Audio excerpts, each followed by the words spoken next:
YouTube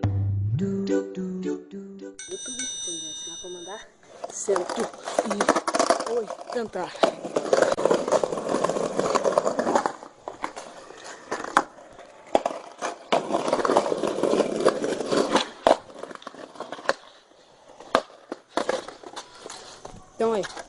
Então aí, para mandar 180, você vai passando os pés. Pé da frente, como se fosse mandar heel flip, pé de trás, bem na pontinha assim, como se fosse mandar qualquer coisa.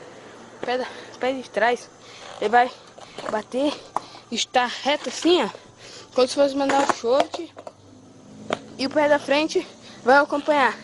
Então, tu bate assim, jogando o ombro, quando você estiver aqui assim, bate o óleo e arrasta, bate o processo 180, batendo tipo o pé como se fosse tão short, girando o corpo e o pé da frente acompanhando e gira.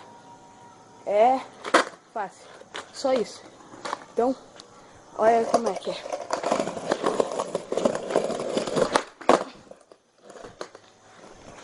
Vou botar outro ângulo para vocês verem.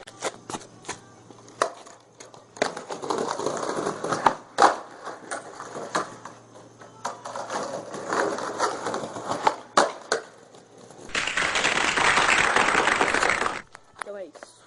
Se gostou, dá um like pra nós. Se inscreva no canal e assista os outros vídeos. Valeu!